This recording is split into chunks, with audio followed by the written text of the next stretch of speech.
To everyone of the Sembrich community and beyond, welcome back as we continue to celebrate 250 years of Beethoven with another one of my favorite piano sonatas, the Appassionata, Opus 57 in F minor. Harold Schoenberg said that Beethoven started in the classical tradition and he ended up beyond time, beyond space, in a style he himself had forged. So let's trace this lineage. It's important to know that with the 32 piano sonatas of Beethoven, there are no two exactly alike, and that's what he wanted. So with Opus 13, the Pathétique, that's number 8 of the 32, we get the departure from the classical tradition.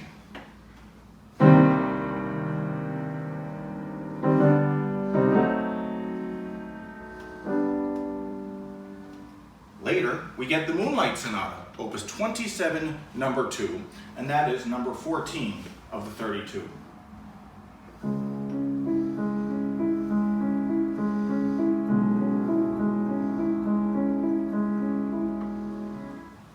And before long, he would write the one that I just played, Opus 31, number 3, in E flat major, and that is number 18 of the 32.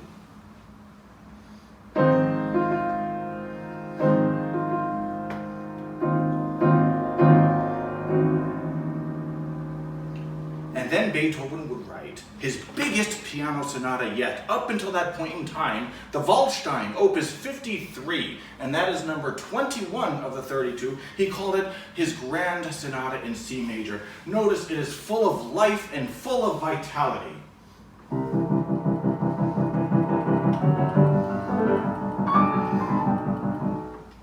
And with the onset of the third movement of the Waldstein, I hear the glorious sunrise, so much light, so much beautiful light.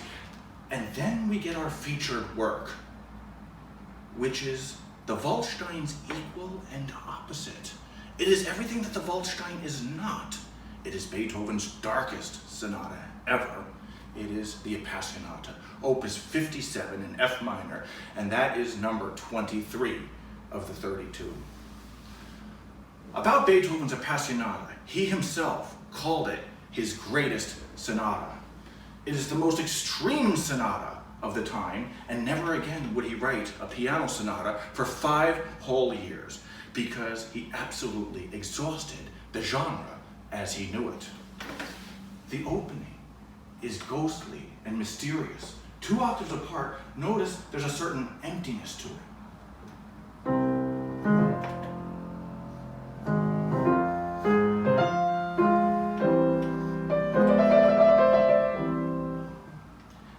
If another composer could even come up with that, they would do what everyone else did at that time, go to the dominant key here.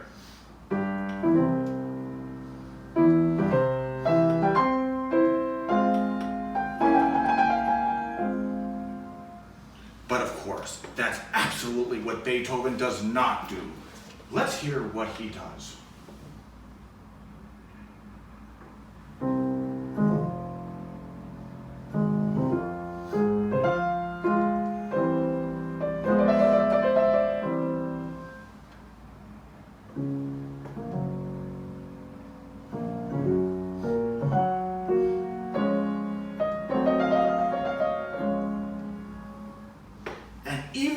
Just because of that, that would be enough to immortalize him. To go from the F minor to the G flat major, oh my gosh, it's never been done before, not like that. And that will be a reoccurring thing all throughout the piece. In the third movement, we have F minor, then G flat. So it's all throughout, unifying the piece, giving it this sense of inevitability as if the music itself has a will of its own. Then we get that certain human pleading. After this, and then this, there's a certain human pleading.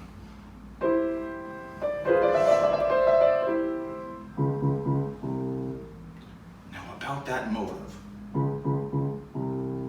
That would become the 5th Symphony. But it happened here first. And notice, it's very low in register and very far away For me, it's the angel of death.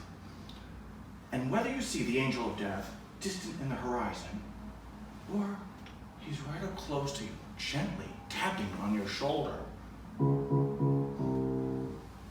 we all know what that means. And there's just no reasoning with it. Let's try. Oh, please, God, no!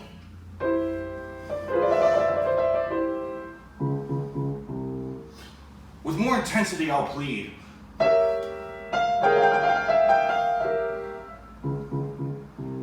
I'll ask nicely. And it throws us into a fit of wild despair.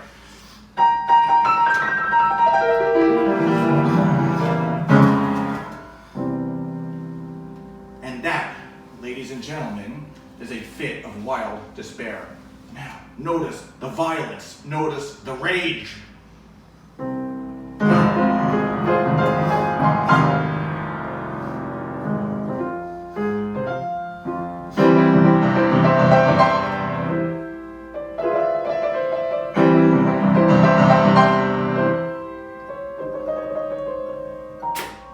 that brings us to the transition. And for me, this transition is so full of fear. These repeated tones, I imagine a heartbeat. And as we get scared, our heartbeat gets faster. And I did calculate this. It goes to 360 beats per minute. And yes, one beat, 12/8. It's not 4 beats, 1, 2, 3, 1, 2, 3. It's now, obviously, no human being could survive a heart rate of 360 beats per minute. But in music, we can express it.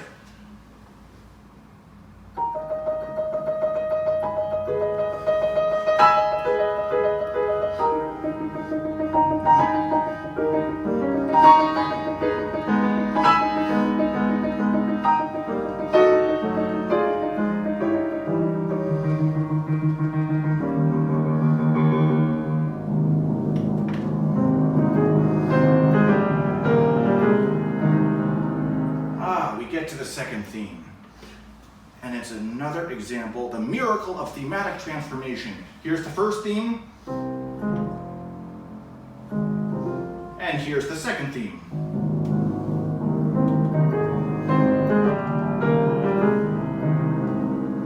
So do we finally get salvation? Not really. Brings us to one of my favorite passages, another ghostly whisper. Pianist, well, he says, as soft as possible.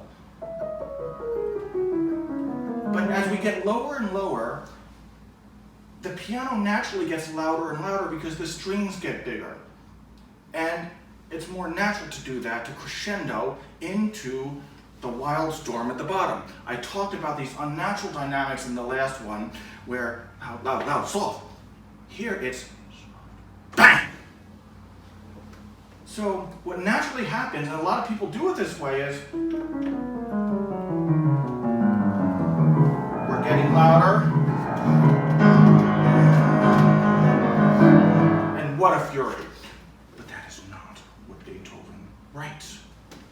Here is what he writes.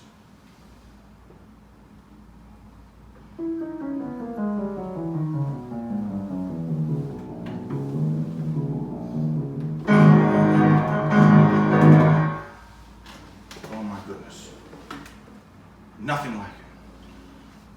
The second movement, we're in a very different place. It's a prayer. Maybe we're between this world and the next. I don't know. But notice the very unusual fixed register. Also notice it's almost impossible to sing this.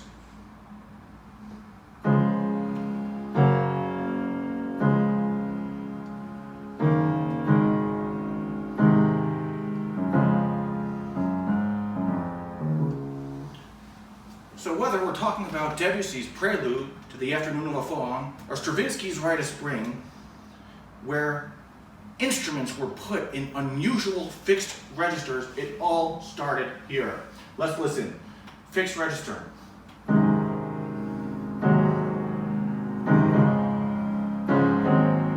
Fixed register.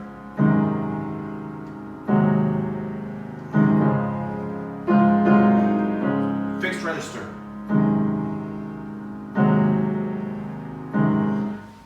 And then we have a heavenly theme and variations. We seem to go up a level.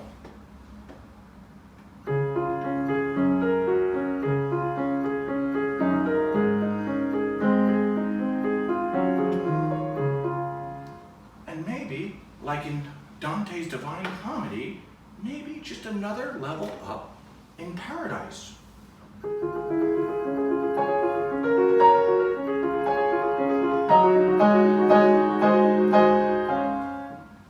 But then something terrifying happens. Terrifying in two ways. Our heavenly journey is interrupted. Now imagine reading the Divine Comedy in reverse.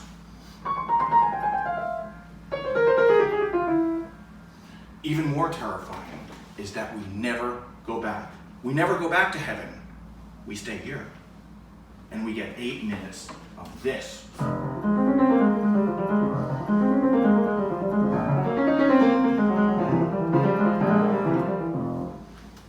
So it boils with passion for 8 minutes. If I had to describe it with one word, it is absolutely relentless. And we're pushed to the breaking point. I'll say a few final words about Beethoven.